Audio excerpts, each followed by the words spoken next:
essential oils, scientifically documented to carry the highest level of oxygenating molecules of any substance known to man. Essential oils contain minerals. Essential oils are a catalyst because they're made up of oxygen, amino acids, and their function is to carry nutrients into the cells of the human body. How many of you in this room today would love to have better brain power, better memory retention? Absolutely. Essential oils have the ability to digest chemicals in the human body. Essential oils have the ability to stimulate the secretagogues for producing human growth hormone and antibodies for thyroid support.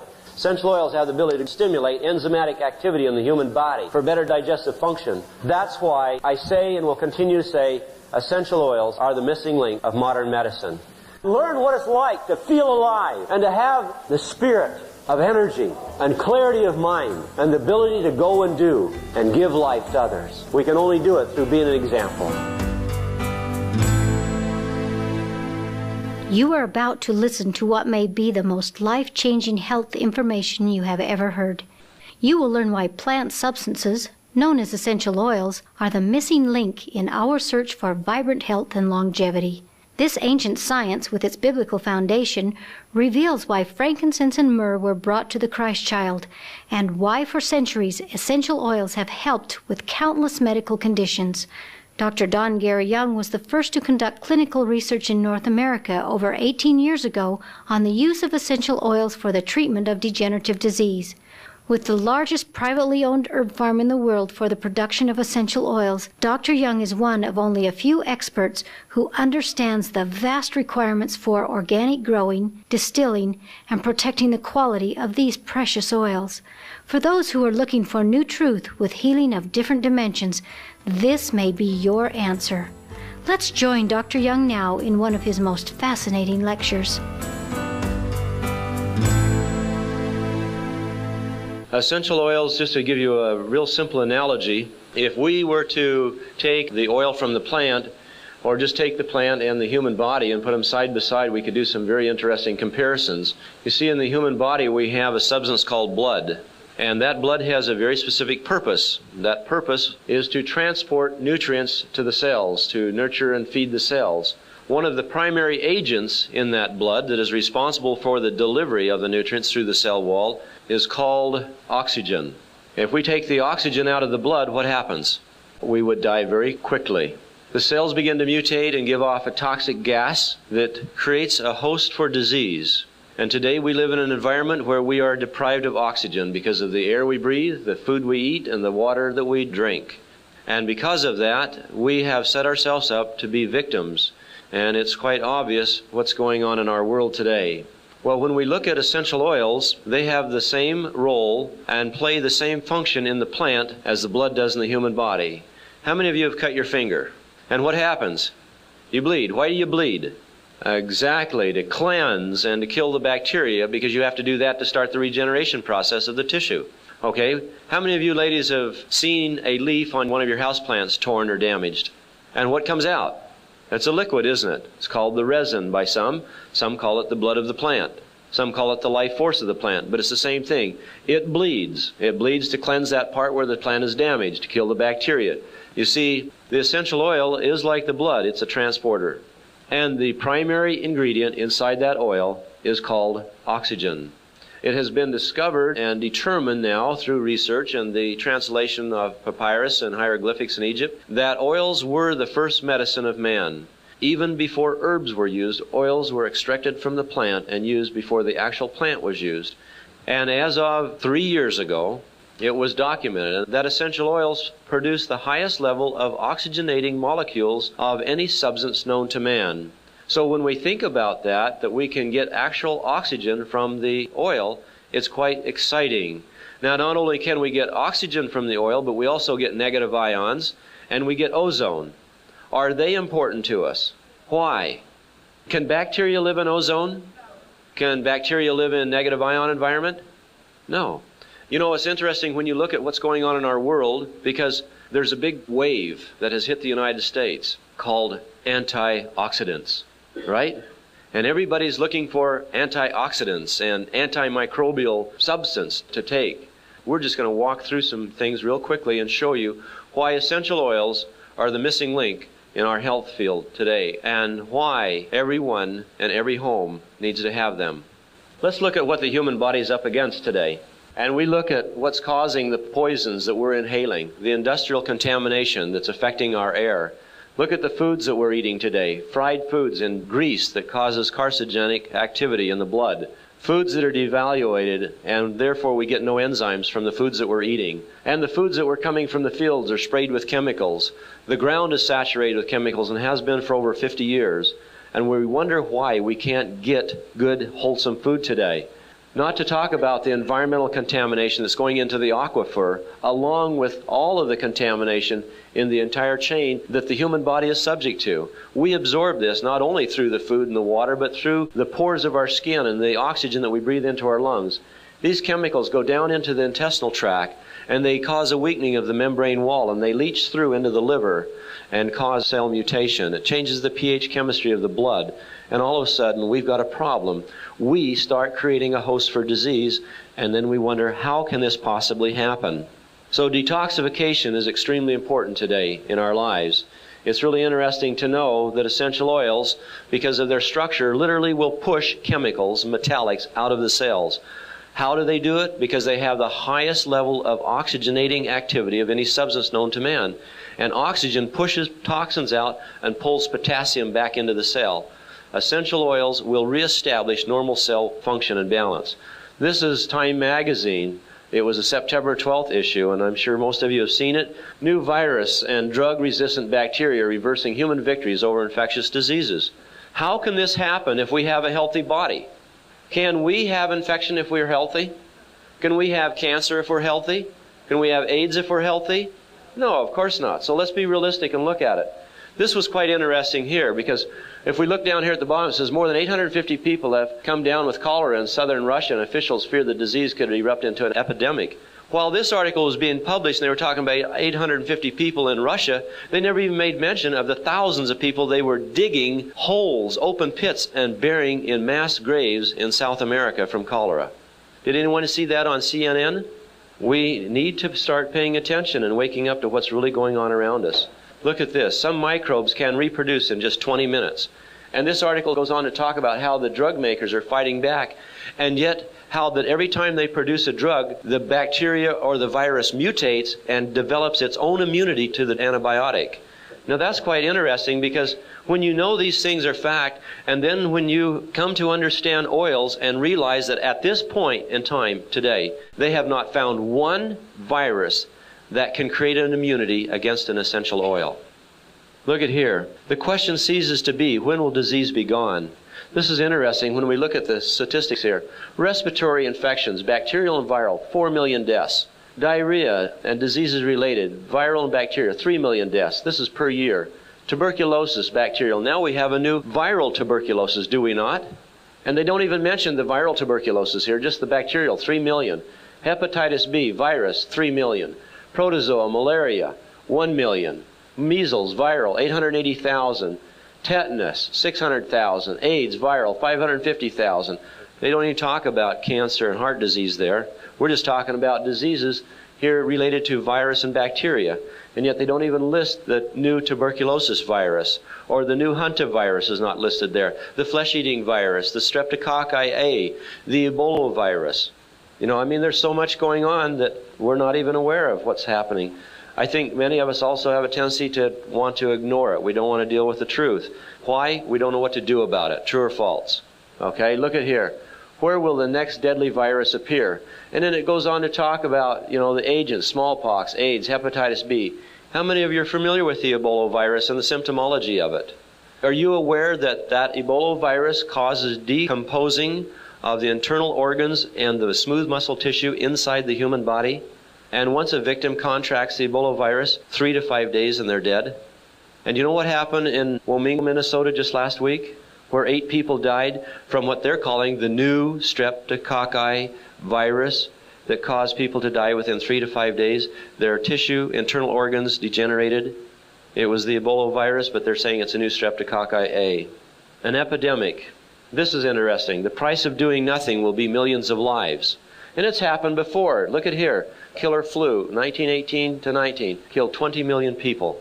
So we're not dealing with something that's just popped into our world today. There's been viruses around since the beginning of time. Look at what happened during Moses' time. Look at the 16th century plague in England and Europe that claimed millions of lives. Why is it happening? Why do we have more of it today? Because we have a weaker immune system. How are we going to build it? How many are familiar with this article out of the Weekly World News, November 8th issue? Cancer flu spreads to U.S. The virus acts like an ordinary flu bug at first, but as the symptoms linger, the virus mutates, causing cancer of the bone, blood, brain, colon, and pancreas. Interesting, isn't it? And of course, if you happen to be a victim, cancer flu has reached the United States, much less stricken victims in Dallas, Los Angeles, San Francisco, Chicago, and New York. What are we going to do about these things? Look at this article here in March issue of Reader's Digest. The invisible invaders. The question is no longer when will infectious disease be wiped out. Rather it is where will the next deadly new plague appear. You need to read it because this article talks about how that every antibiotic that they have made, the viruses mutate, the bacteria mutate, and create their own immunity against the antibiotics. So we need to read these things so we are aware of what's going on and be prepared. Let's look at some of the things that cause it. Water suspected in illness. U.S. health officials speculate that local water sickened dozens of AIDS patients during the spring. Groups warn of risk from bad drinking water. New TB, a time bomb. This is USA Today News cover story. You know, we need to be aware. Flu on tap. Milwaukee blames illness on tap water. Tainted water. Blame for unlike illnesses. It just goes on and on wherever we look. A contagious fascination with infections. As lethal viruses make news, the public ponders, what if? The hot zone. How many of you have seen the movie The Outbreak? Well, that's a reality. That's not just a movie. That's a reality. Ancient ills return with a vengeance. Viruses that they can't kill, they can't control. Now I want to spend time showing you what's exciting. This comes right out of the Cairo University Research Department. Dr. Rodwin S. Farag, who is our colleague in research at Cairo and I've worked with for 3 years. Safety evaluation of thyme and clove essential oils as natural antioxidants. If we're going to fight something, let's fight it with what God gave us to fight with. Look at here. Antimicrobial activity of some Egyptian spice essential oils. Hard copy research. We're not just here to talk about folklore medicine. Antimicrobial action of essential oils. The antimicrobial action is probably the one property of essential oils that has been known for the longest time. Isn't that interesting? But do you know about it? Do you read about it? Do you get to hear about it in the US of A? Of course not. How many of you know somebody that has diabetes? Let me show you what's going on in Cairo University with diabetes. They cure it. Look at here. This is just one of the simple studies that was conducted on diabetes. Blood glucose levels. This was a control group with insulin right here. Then they used bitter fennel, and it dropped it from over 275 to 200. Common dill oil, below 200. Coriander brought it down to normal range. Simple essential oils. Yes, they're correcting diseases in many places in the world. Look at here what came off the Associated Press 2 months ago. Very interesting. Scientists examine the role of food derivatives in preventing cancer. Is anyone interested in cancer prevention?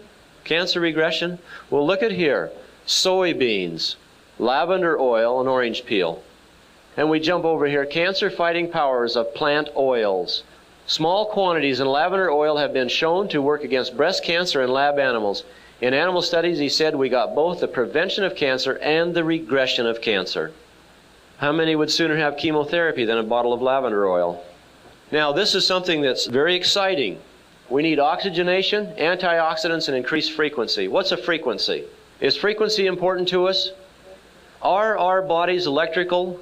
Absolutely. And it's very interesting when we study that and we see that not only is our body electrical, but everything around us has electrical frequency. But there's different types of frequencies, and this is what is kind of interesting. Because your lights overhead up here, they also have a frequency called 60 hertz. Essential oils have frequency from 52 to 320 hertz. But the difference between the oil frequency and your light frequency or television or telephone or microwave, your electrical AC frequencies are incoherent, chaotic frequencies.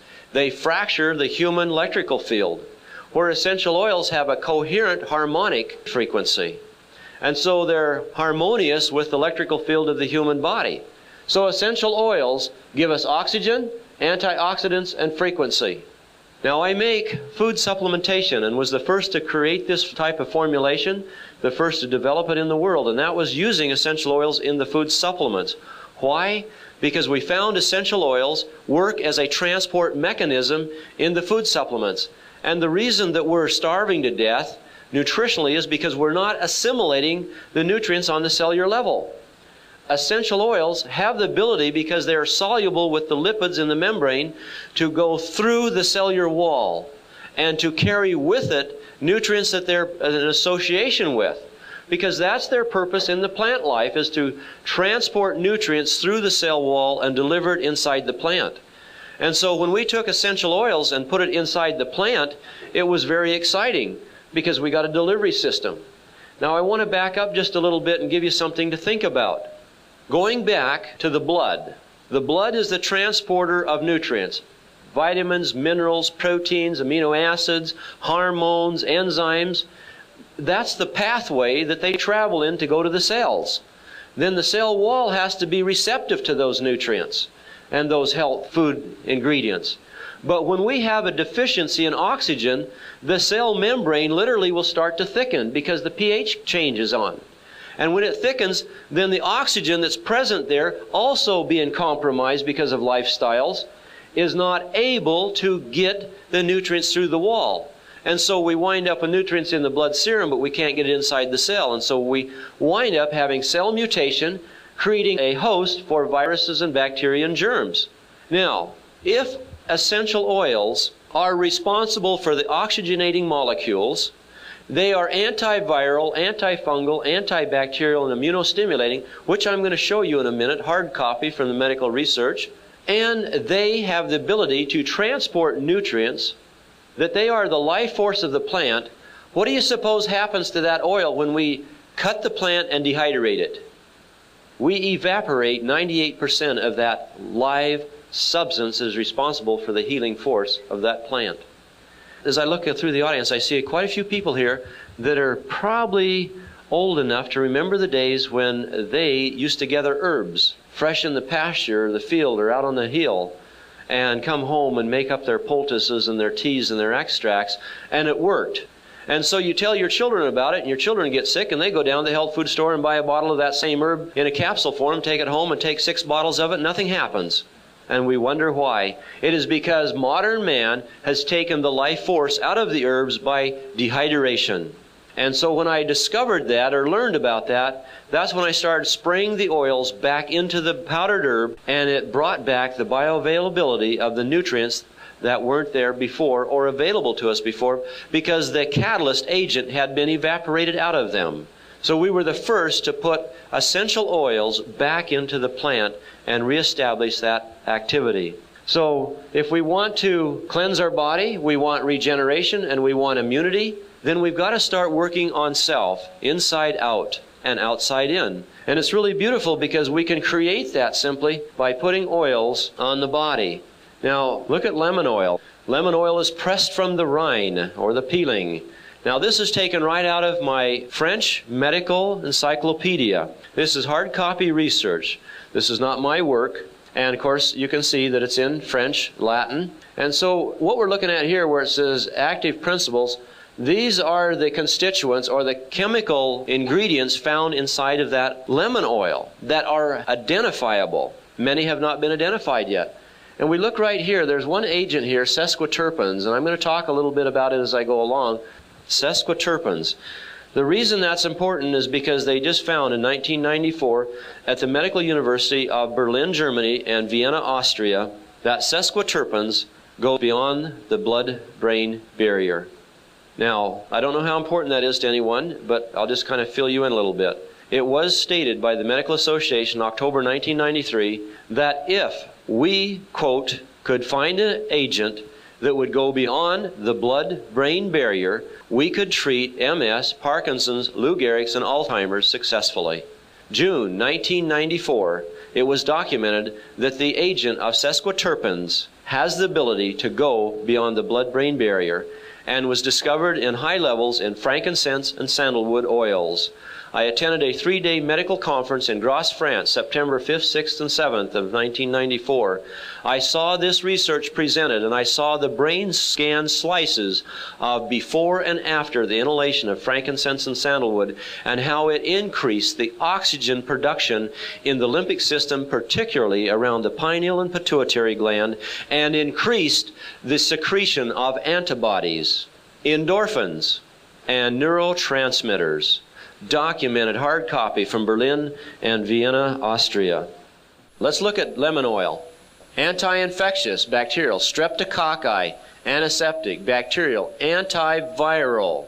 This is how the doctors prescribe lemon oil to be used in the hospitals in Europe. There are 150 hospitals in England alone now prescribing and using essential oils for treatment. In respiratory infections, liver insufficiency in children, digestive insufficiencies, insomnia, phlebitis, thrombosis, and they use it as a disinfectant in the air and the cabinetry and medical cabinets and in hospitals throughout Europe.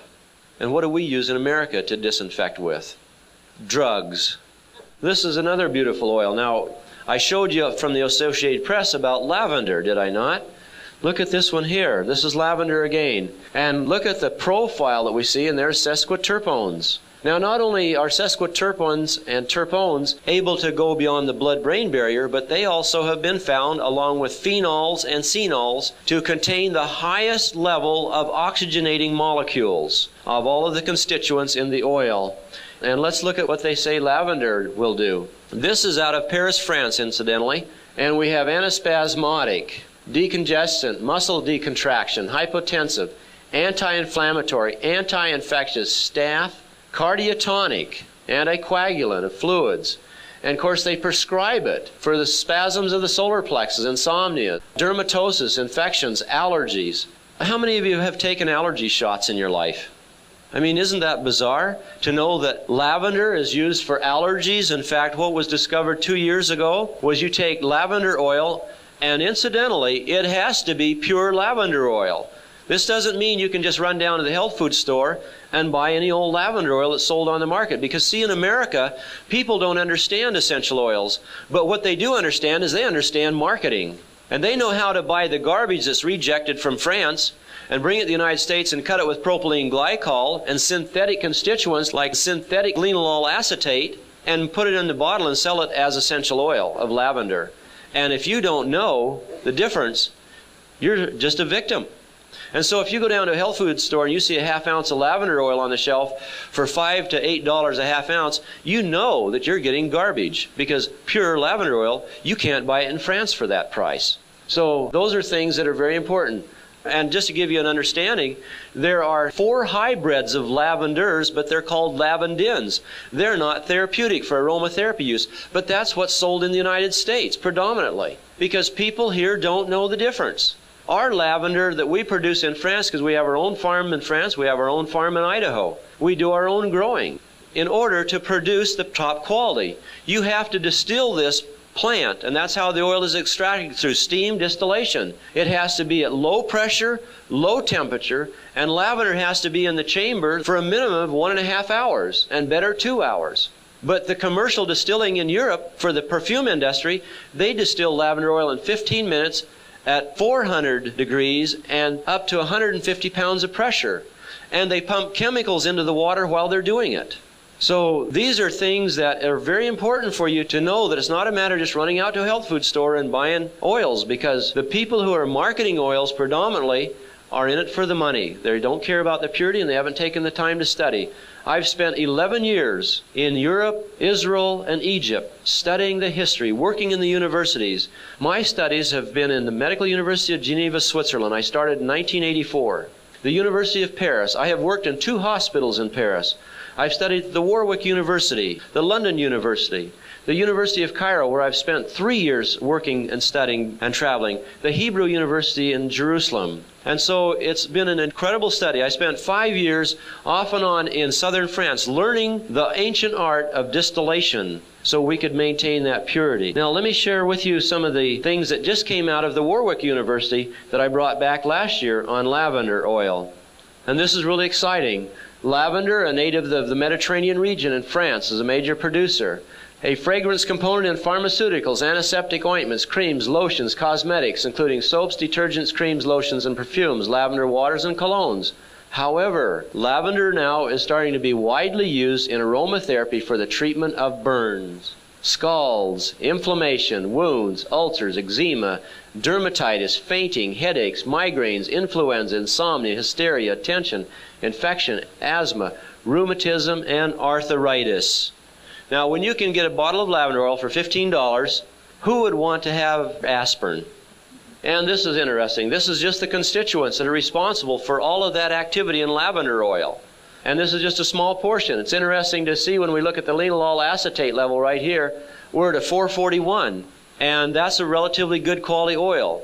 The lavender oil we're producing on the farm in Idaho has a linalool acetate of 67, the highest produced in the world. Look at here, toxicity. Subcutaneous injection in mice showed low toxicity. No human phototoxicity reported.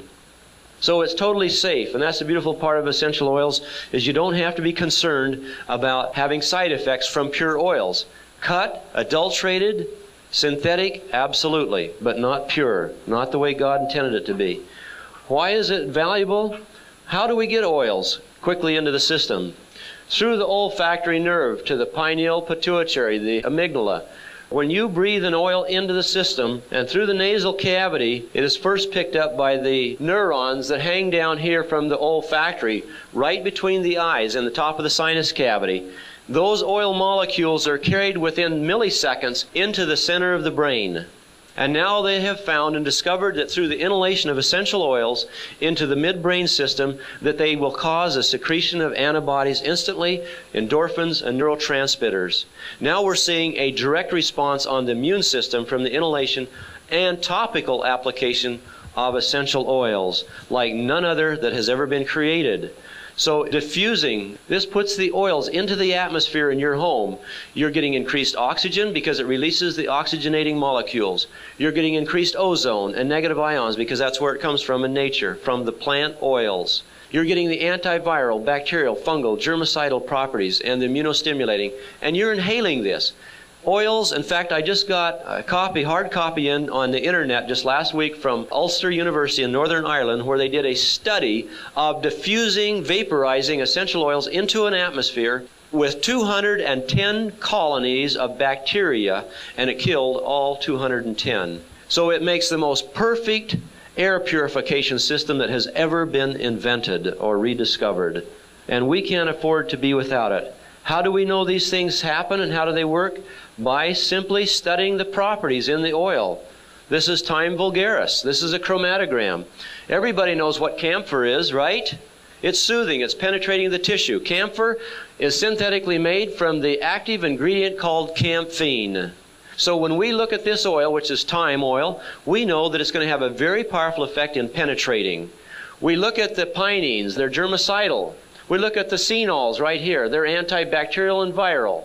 We look at the terpenes. They're antiviral in action. So when we take an essential oil in the laboratory and analyze it, we know instantly the value it has. And depending on the percentage of activity will tell us whether it's a pure oil or whether there's been something done with it. So the science is incredible. This is clary sage that we grew at our farm this past summer in Idaho. The highest linalool activity of any clary sage is still 72. Most clary sage ranges around 57. Down here you have sclerol and transoxide to sclerol. That is what converts to estriol in the human body that produces natural estrogen. So how many of you ladies are taking some synthetic hormone? You got it right here in your plants. When God created this world, He created everything naturally for us. And He gave us every substance that we will ever need to protect our bodies from all the things that we have to deal with. Just like He gave to the Israelites, you can read about it in Exodus chapter 30, verses 21 through 27, and read about the formula, the oil formula that the Lord gave Moses. We're talking about a substance that was the beginning of time with a biblical foundation, and man has ignored it. It has been lost and forgotten. And not till 1921 did it start to come back into our time from an old gentleman, Dr. Maurice René Gattefossé, who was a French cosmetic chemist working in his lab one day, and had an explosion and had a third-degree thermal burn on his hand, wrist, and forearm. Knowing that he needed to reduce the temperature, he reached over where one of his colleagues had just set a container with liquid in it, thought it was water, plunged his hand into it, and it was lavender oil. And it healed his burn without a trace of a scar. And that man was so excited, and being a chemist, he took the lavender apart to understand and find out how it healed this burn without a scar.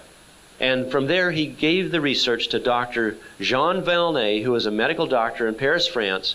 Valnet did nothing with it until the post-war years of World War II, when he was working with war victims from shrapnel wounds and losing them to gangrene because the antibiotics wouldn't work. And Dr. Gattefossé sent him some oils and said, try the oils. And he started using the oils, and he saved every single patient. And that was the restoration of aromatherapy, as it's called today. 1946. That's how new it is. But yet the studies never really started until 1967. It is the most exciting thing that we have. Now, this is just a little bit about essential oils.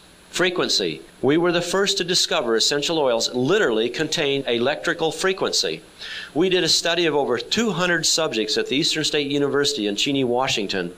We found that the average body frequency ranges 62 to 68. The brain frequencies are 10 hertz higher during the day, and then it reverses during the night, and the brain frequencies are 10 hertz lower, body frequencies are 10 hertz higher. We found that two subjects, we took two young men who had a 66 hertz frequency. One held the coffee, his frequency dropped to 58 in 3 seconds. The other one drank it, his frequency dropped to 52 in 3 seconds. The young man that drank the coffee, we didn't let him have any oils. It took 3 days for it to go back up. The young man that just held the coffee, we let him breathe the essential oils, and his frequency went up in 21 seconds. We found that disease begins at 58 hertz frequency. Flu starts at 57. Candida at 55, Epstein-Barr at 52, and cancer at 42. What this tells us that when we do things in our lives that compromise our frequency in the human body, we can become a victim. Essential oils reestablish the normal frequency of the human cells, documented at Eastern State University. Another thing that's really exciting is regeneration. How can you regenerate something if you can't stimulate circulation and activity? The top leading neurologist in the United States helped me to discover oils were electrical. How? Because we discovered that hearing could be restored with the oil of helichrysum. Not only from loss of hearing, but from deafness, born deafness. 3 people now have total restoration. And I went to him to ask how. He said, because the oils are electrical, they stimulate the firing in the axon. They increase the neurotransmitter that converts in the axon to an electron. It fires across the synaptic gap right here. He said in a birth defect, nerves didn't connect. And he said the oils will literally increase the firing of that synapses, and it will jump across the gap and connect to that nerve that did not connect. And once it starts firing, it will start growing together until it hardwires. So essential oils have the ability to stimulate the regeneration of damaged nerve tissue. Helichrysum. How do we use oils? Diffusing in the air through the feet. Many of you here are probably reflexologists or certainly work with the feet. Start working with oils through the feet. How many of you have experienced pain and suffered with pain for days and days and days and couldn't get rid of it? And you've taken pain medication and Tylenol and morphine and whatever to kill pain. How would you feel if you knew that you broke a bone and you could take a single oil and rub it on that broken spot and stop the pain within 3 to 6 seconds? You can do it with essential oils. There's a formula. It has 2 oils in it that are responsible greatly for that. One is helichrysum and the other one is birch. Birch oil, like spruce oil, contains methylsalicylate. It works like cortisone on the tissue, and it's a topical anesthesia. Helichrysum is a topical anesthesia. It's beautiful. Another way to work with oils is through the ears, auricular. We found that dealing with emotions. How many people here have emotions? Is there anyone that has no emotional problems at all? Do you know that the ancient Egyptians used oils to do what they call cleansing of the flesh and the blood? Removing the evil deities from the mind. Because they believed if they didn't remove the evil deities from the mind, which we call negative emotions, that they couldn't come back into the body they left in the tomb. I was allowed March last year, 1 year ago, to go into a secret chamber where this ritual was performed. And I was allowed to photograph the walls. And we started translating the hieroglyphics that told about this ritual. It was a 3-day ritual, and they used oils to take the people through it and totally eradicate the negative memory and memory trauma from the people. I've started teaching and working with people with oils for eradicating emotional trauma. It is life-changing. And working through the ears. In fact, we have a little oil blend, and if you ever feel depressed or manic depressant or suicidal, a couple of drops and just rub it right there, and it'll take it away in just a matter of seconds. Another beautiful area to work through is through the spine. And just massaging the oils up and down the spine, getting into those nerve meridians to get into those organs and glands in the body is absolutely incredible. We had a little gal in Denver, Colorado yesterday. I had a seminar there, and we had over 150 people in the seminar. She had a great big large knot on her spine. We just rubbed simple oils of spruce and birch and frankincense on it, and it dissolved half in 20 minutes. And 150 people gathered around and watched. Okay, let's show you what's going on in the antiviral activity. We have a little kit, and it has the lavender, peppermint, and lemon oils in it, plus 4 blends, because I formulate blends. I made another one to kill airborne bacteria in the home, odors, mold, fungus. It's incredible. And then in that packet is also one. This has rose oil in it, the highest of the frequencies, 320 hertz. It has ylang-ylang in it, which balances the male and female energies. It also is a powerful support to the heart for tachycardia and arrhythmia. Because of these new viruses and our immune system weakening, I knew that we had to have something to help support that system. So I went to work studying, and I put this formula together, and these oils that I'm going to present now are in that formula. This is Rabansara aromatica. It's a plant that's a combination of clove and nutmeg, and it grows in Madagascar. And of course you see the sesquiterpenes. Sesquiterpenes stimulate the immune system. Look at here, anti-infectious, antiviral, antibacterial, and it's indicated for rhinopharyngitis, gripes, sinusitis, bronchitis, viral hepatitis, viruses of the intestinal, and cholera, herpes 1 and 2, infectious mononucleosis, insomnia, muscular fatigue. Here's another one. This one you ladies probably have in your kitchen, called oregano. You know, you need to quit cooking with it and start juicing it and snorting it. Okay? Look at here, phenols, the #1 constituent that's responsible for the oxygenating activity of oils. Anti-infectious, large spectrum of action against bacteria, virus, fungus, and parasites. Immunostimulant. This one you'll like. Frankincense is talked about in the Bible, the holy anointing oil. It's mentioned 52 times in the Bible. Okay, sesquiterpenes again, goes beyond the blood-brain barrier. Look at here, anti-catarrhal, expectorant, anti-tumoral, immunostimulant, antidepressive, bronchitis, catarrh, asthma, ulcers, cancer, immunodeficiencies, and nervous depression. I got involved with a doctor in Scottsdale, Arizona, Dr. Terry Friedman, medical doctor. I asked him if he would like to do some research and work with the oils and see what he could create, and he said, I would love to. As of this day, 1 year from the time we started, he now has 9 cancer patients out of 9 in remission from prostate and lymphoma and Hodgkin's. That's documented, by the way. Hyssop oil, the oil that Moses used. Look at here, anti-catarrhal, mucolytic, decongestion, anti-inflammatory of the pulmonary, regulator of the metabolism and lipids, anti-infectious, large spectrum, staphylococci, pneumonia, parasites, prescribed for rhinopharyngitis, sinusitis, bronchitis, pneumonia, cystitis, post-infections, sclerosis, plaque, ovarian problems. It just goes on and on and on. Mountain savory. Look at here, anti-infectious, major activity as an antibacterial agent, antifungal, antiviral, antiparasitic, immunostimulating.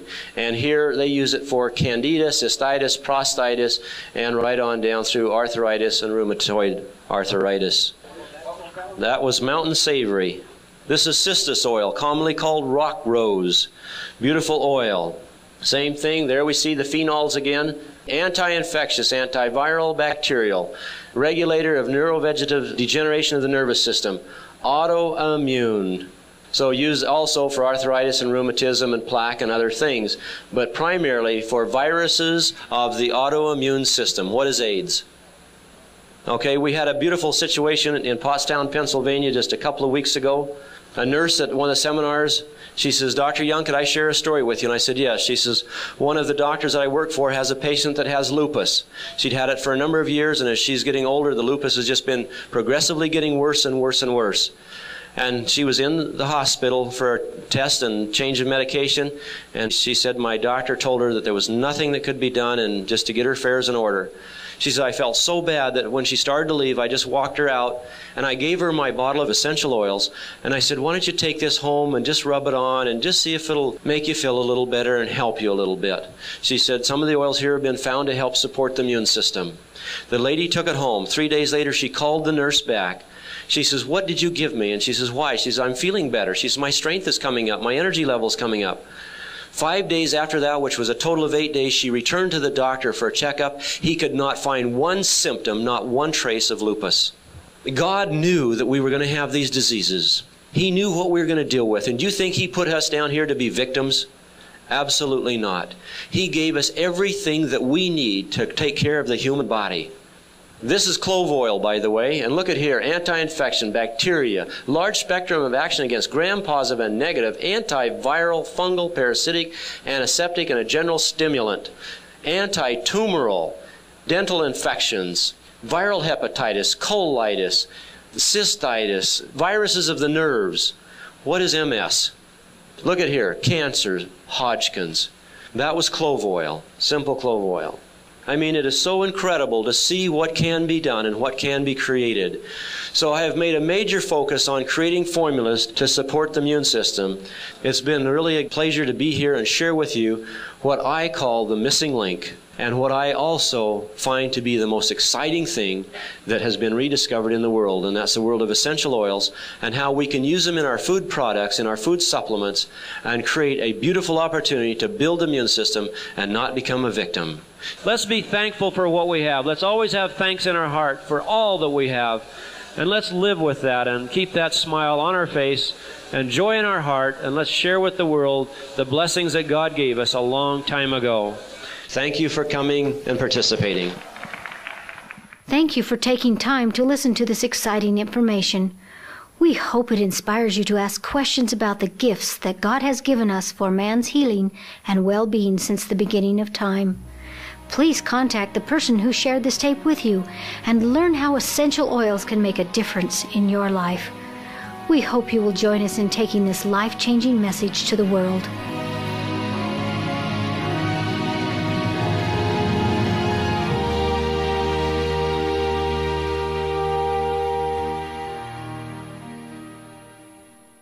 This information is for educational purposes only and not intended to diagnose, treat, or cure any disease.